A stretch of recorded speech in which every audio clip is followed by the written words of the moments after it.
السلام علیکم۔ امید کرتی ہوں کہ آپ سب خیریت سے ہوں گے۔ ہماری نانی جان جن کو ہم بیبے کہتے تھے، ان کا تعلق انڈیا کے گاؤں مصطفیٰ دی ماڑی سے تھا۔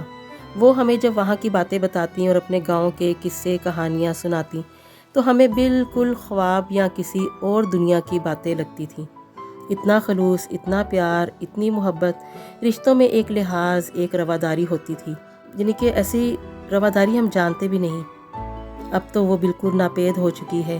احسار کا جذبہ تو ایک طرف، بس چھینا چھپٹی اور ایک عجیب فتنہ فساد کا ماحول چھایا ہوا ہے۔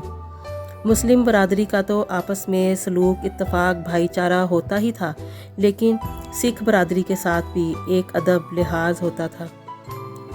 ساری سہیلیاں مل کر اگر کھیتوں میں جا رہی ہیں، چاہے میلوں پر مل رہی ہیں، بھلے ایک دوسرے کے تہوار ہو یا کوئی خوشی غمی کا موقع ہو، دوستی کا رشتہ، ایک اپنائیت کا رشتہ قائم ہوتا تھا۔ ایک کا دکھ سب کا دکھ ہوتا تھا، ایک کی خوشی سب کی خوشی ہوتی تھی۔ ایک دوسرے سے پکوان کے طریقے، سلائی کڑھائی کے طریقے پوچھے جاتے تھے۔ ایک دوسرے کے گھروں کی مل کر وہ جو مٹی کی لپائی کرتے ہیں وہ کر دیتے تھے۔ ساون کے جھولے اکٹھے جھولے جاتے تھے۔ ایک کی تکلیف سب کی تکلیف بن جاتی تھی اور ایک کی خوشی سب کی خوشی ہو جاتی تھی، اور ایک دوسرے کی خوشیوں کو بڑے دل اور بڑے جگرے سے قبول کرتے تھے۔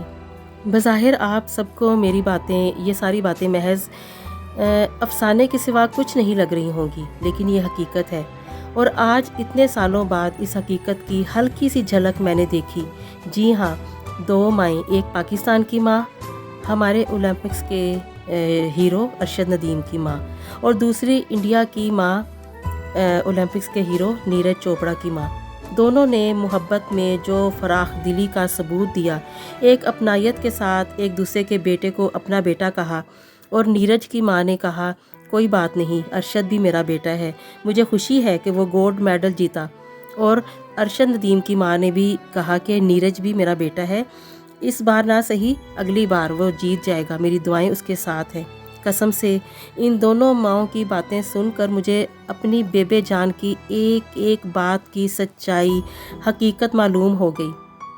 جس طرح دونوں ماؤں نے بڑے دل کے ساتھ ایک دوسرے کے بیٹے کو خراج تحسین پیش کیا، میں کہتی ہوں اگر نیرج چوپڑا کو سلور میڈل اور ارشد ندیم کو گولڈ میڈل ملا ہے تو ان کی ماؤں کو ڈائمنڈ میڈل ملنا چاہیے۔ مجھے نہیں معلوم کہ سب سے بڑا میڈل کیا ہے، لیکن سلوٹ ہے ان ماؤں کو، ان کی سوچ کو اور ان کی فراخ دلی کو سلوٹ ہے، جنہوں نے گاؤں کی سیدھی سادھی عورتیں ہونے کے باوجود بھی کروڑوں کی بولی بول کر کروڑوں کے دل جیت لیے۔ ایسی پازیٹیو باتیں۔